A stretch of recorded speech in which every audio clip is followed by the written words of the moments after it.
Good evening. I start this hour with an urgent appeal in relation to Labour Chancellor Rachel Reeves. Rachel, wherever you are, please come home.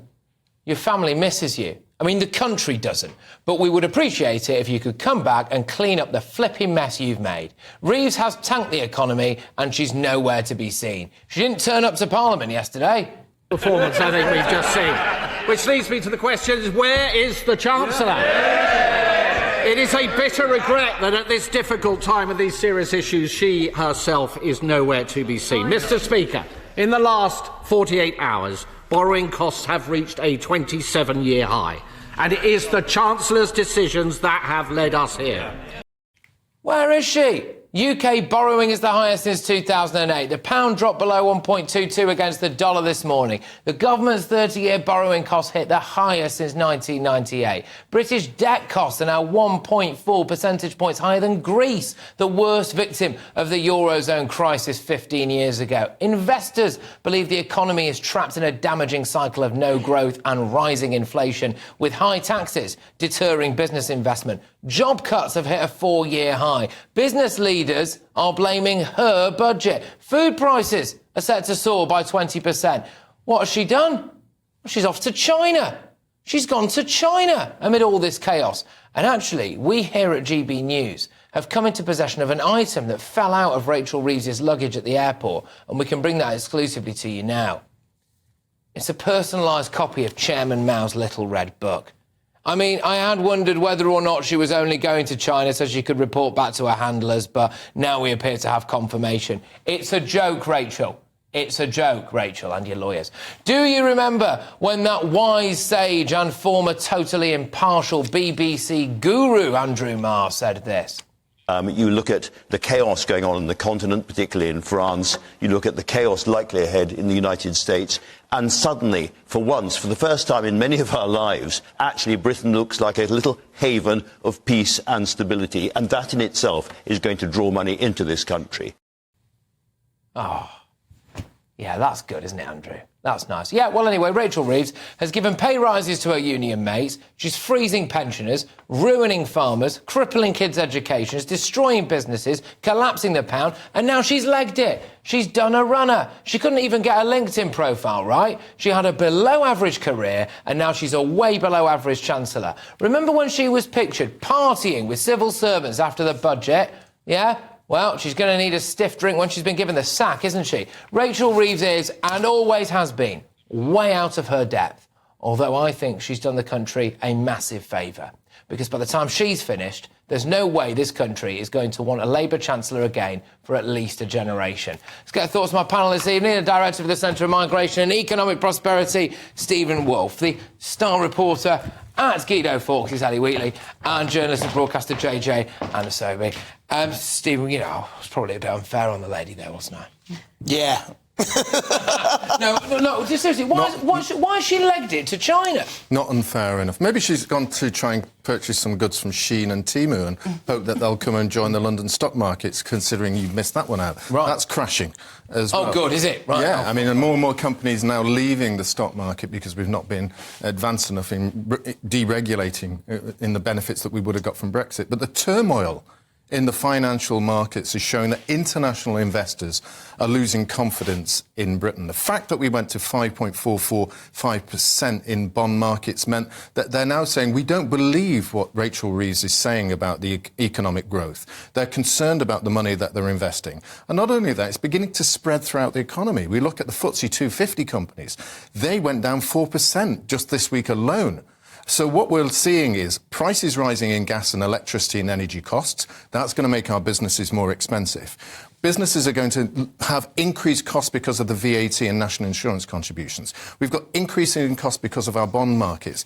The economy is completely screwed. And when you use the Andrew Marr's words, We're in chaos, and chaos is being missed because she's in China. But in fairness, what Andrew Marr said at that time was truthful at that time, because thanks to Truss and the Tory government, that was the worst the economy's been in a century or whatever. No, it wasn't. So, yes, it was. Truss destroyed... 10-year gilt yields were up a full percentage higher than Truss.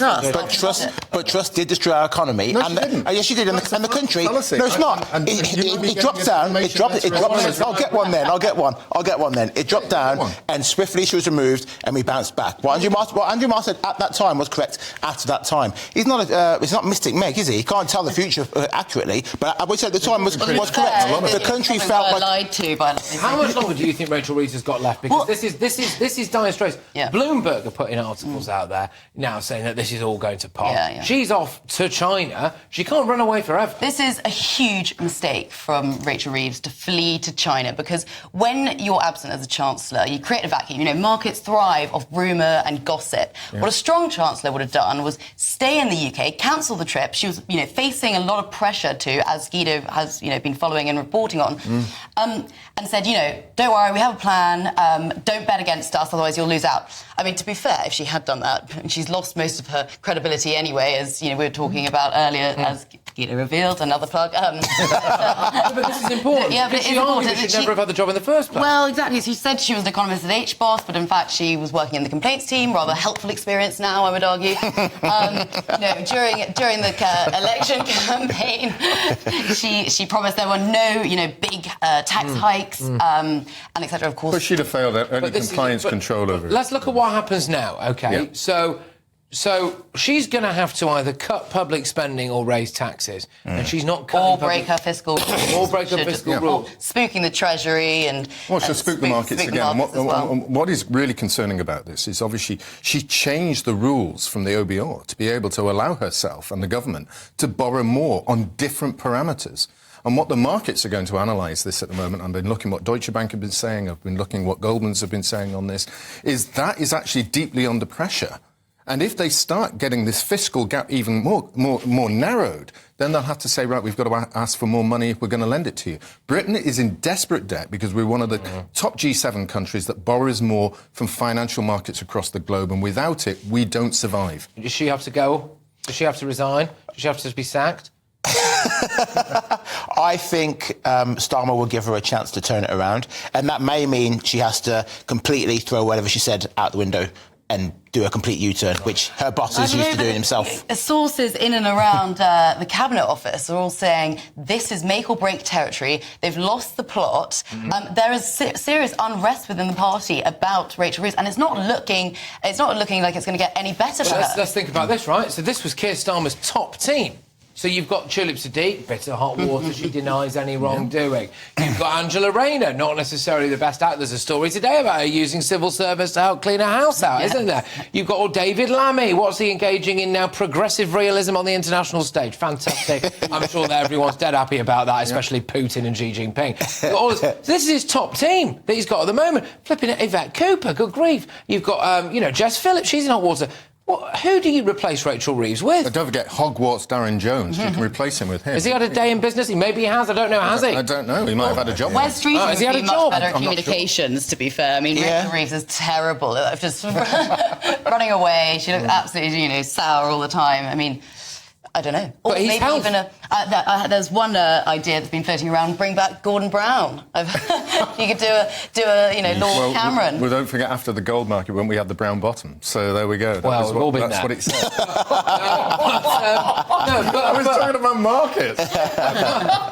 but seriously, how much worse do you think this could get? Because the concern is that. For Labour, I imagine that, all right, for all of this Truss stuff, they are now polishing Truss's reputation. They are. Yeah. And so people thought that was unpolishable for quite a while. Yeah. And so we are where we are in that sense now. Is this something that people will look at and go, well, hang on a minute, those two people there actually haven't got a clue what... There you go. They haven't got a clue what they're doing, and we need them out as quickly as possible. I think if Starmer is as ruthless as he's supposed to be, he should just get rid of Reeves, bring in a new Chancellor, and the new Chancellor says... I disagree with everything that was done previously. I'm going to give the elderly back their money so they can heat themselves, and we're going to change this, and we're going to just to please the markets, just get things stable, to try and win back some public favour. Because at the moment, even as a Labour supporter myself, taking away money from the elderly so they're going to potentially freeze to death was the point of no return for them. Yeah. They've got to fix that. And she's given whopping great big pay rises to the public sector.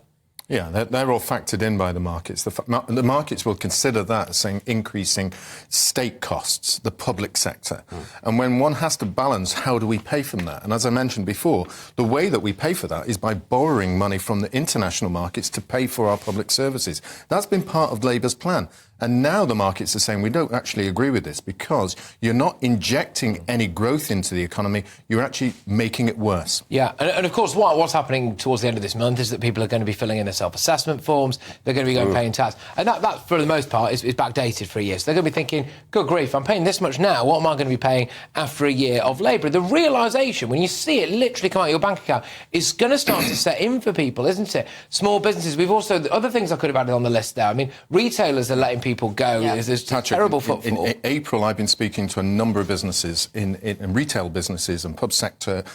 April for them is the deeply concerning time because that's when business rates quadruple for many of them. I've talked to a number of pubs, for example, that said they're going to have to find £40,000 to £50,000 per pub just to survive I'll have next to fall year. off the wagon for that. Yeah, so we'll have to drink an awful lot. Yeah. Like got a penny Christmas on every a pint, day. though. Oh, yeah, well, I need to drink 5,000 to be able to help. know. But that's what you're going to face, and that's where they're saying this is when you're going to get serious unemployment. When Starmer said he was for the working man and the working people, it seems to be the working people who are getting screwed. Just practically speaking, about going back to the fact that she's now in China, you look, Starmer's spent the equivalent of a working month in the air so far. Another Guido calculation. Another Guido calculation. It's almost like the Guido Synergy. You should have your own show. So he spent a month or so in the air. Rachel Reeves is now in China at this exact crisis point. Now, is it almost, do you think, as though they are scared of coming into contact with the British public? Yes, absolutely. She's running away. I mean, she's vastly unpopular with the public. So is Starmer. I mean, there was a poll that came out the other day that just showed that Musk was more popular in Britain than Starmer was, and, you know, etc. And so I don't think she can come back from it. For me, it's not a question about when will she go. If she'll go. It's when. Yeah. Do you think she's way out of her depth and she's been found out? No, I don't think she's way out of her depth and been found out. I think she had good intentions and she hasn't been able to pull it off. In the same way that Liz Truss had good intentions and thought this is going to fix things, and the plan didn't come off. But I don't think she's out of her depth. I think the markets haven't reacted as they should have done. What do you know? Is she out of her depth or is it the market? If you want to say it's the market, Naughty market. naughty slap their Dumping wrist, that to be girl honest. in You the know, the markets that are trying to protect your pensions and the insurance businesses that are coming, they're not stupid. Yes, they are into profit-making business. Yes, they see an opportunity here of getting bonds at higher rates, but they wouldn't be able to achieve that if they didn't see that the person running our economy, making those decisions, is making huge mistakes and cannot roll back. But there needs to be a real thing. But just one thing about Rachel Reeves. She is making mistakes, but at the end of the day, the same people in the Treasury that have factored in mass immigration as being positive for this economy are all supporting her too. If she goes, so should most in the Treasury. Wow, that's you remember when they were running pre-election, Rachel Reeves was being hailed by everyone. Business leaders were meeting her and saying, she's fantastic. She passed the sniff test. Exactly. Exactly. Everyone said she was great. I know nothing about business and budgets, but they all said she's fantastic. This is the one we need. And the Labour Party were totally reliant on her when they were in opposition. And they thought if she was a success, you know, then the party would be a success. Obviously, we've seen. Then you've seen what they've actually put into the policies, and now they're seeing what it really means for their bottom line. And the bottom line is terrible. And we are going to see a worse scenario in our economy over there's no headroom. People are being squeezed now. People are being squeezed, and people feel as though they cannot, and I think they're right about this, cannot pay any more tax, and won't do when they see where that tax money is going. That's the other aspect to it. When you draw your curtains, you see Margaret Hotel at the end of your road, or you see whatever, and you've got potholes everywhere, and your bins are only being collected once a month, and all of this. So you think, why the heck am I paying this amount of tax? But Patrick, can't get a GP's appointment. Patrick, where can people get money from now, though? Well, all the millionaires are leaving, so they're not paying. Yeah, exactly. Anyway, there we go. Right, anyway, and on that note, I said it to work. Patrick, where can people get money from now, though? Do it one more time, JJ. Patrick, where can people get money from now, though? I'm glad you asked, because our biggest and greatest Great British giveaway. It's £50,000 in tax-free cash.